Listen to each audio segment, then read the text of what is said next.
से? Based upon our past experience हमारे mind में कुछ बैठ जाता है जिसको हम बहुत स्ट्रांगली पकड़ लेते हैं और अभी से पकड़ना शुरू कर देते हैं इसी एज से।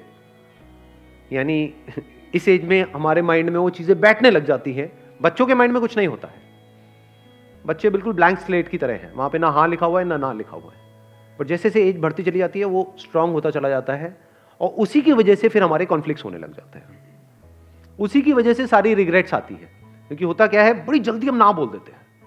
हो सकता है कोई बहुत बड़ी अपॉर्चुनिटी आई हमारे सामने, डिसीजन लेना था, लेकिन सुनने से पहले ही सामने वाले बंदे की पूरी बात हमने पहले ही ना बोल दिया। नहीं। उसके बाद पूरी जिंदगी बैठ करके रो रहे हैं। अपने घर में आपने ये चीजों को ऑब्जर्व किया होगा, अपने दादा को, नाना को कभी ये डायलॉग कहते हुए सुना है कि उस टाइम पे मेरे को मौका मिला था, अगर मैंने वो कर लिया होता तो आज मैं पता नहीं कहां होता, उस टाइम पे ये घर ना लेके वो कोने वाला घर ले लिया होता तो मैं पता नहीं कहां होता। पूछो क्यों नहीं लिया? क्योंकि जैसी वो अपॉर्चुनिटी आई ना बोला तो उन्होंने पहले ही, सुनने से पहले ही, समझने से पहले ही ना बोल दिया। किसी और ने हाँ बोल दिया।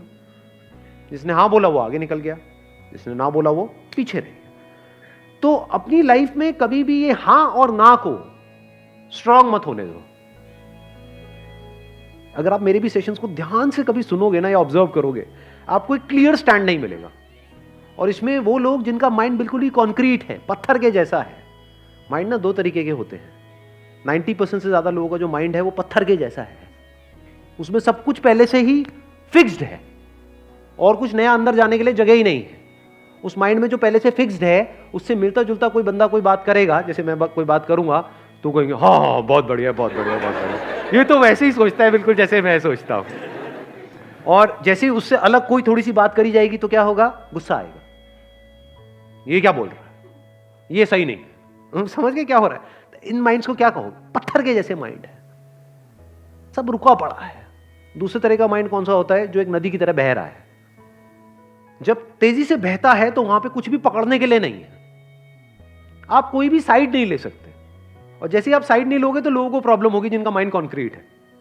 वो कहेंगे अच्छा आपने अपने इस सेशन में तो ये बोला था, इस सेशन में ये बोल रहे हो, तो क्या ये सही है या ये सही है? ये आती है प्रॉब्लम कई बार या नहीं आती है? तो भाई वो भी सही है, वो भी सही है, स्टैंड पॉइंट्स अलग अलग है।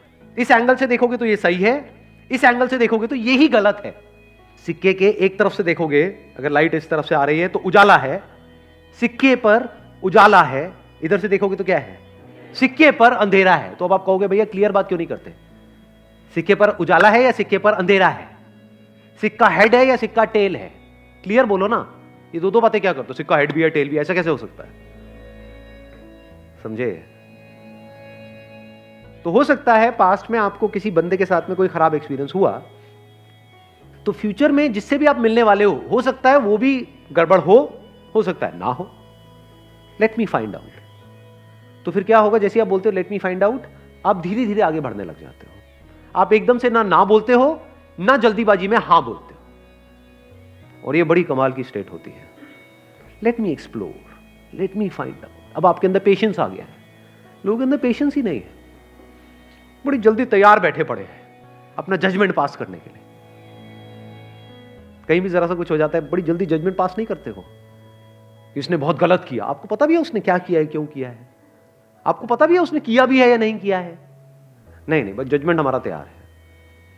ऐसे ही जैसे हम दुनिया को जज कर रहे होते हैं, ऐसे ही अपने घर में और लोगों को जज कर रहे होते हैं, ऐसे ही खुद को जज कर रहे होते हैं। करते हैं नहीं करते? तो यस और नो क्या है? जजमेंट है।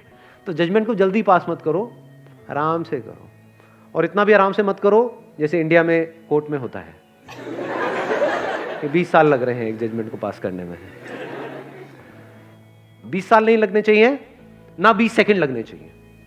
बीच का टाइम कहीं पे ठीक है, थोड़ा सा 2-4 दिन, 5 दिन, 20 दिन। बहुत बड़ा डिसीजन है तो 2 महीने। बड़ा डिसीजन मतलब क्या? शादी का डिसीजन बड़ा डिसीजन है, करियर का डिसीजन बड़ा डिसीजन है। तो वहां पे अगर 20-25 दिन, महीना भी लग जाए, दैट इज ओके।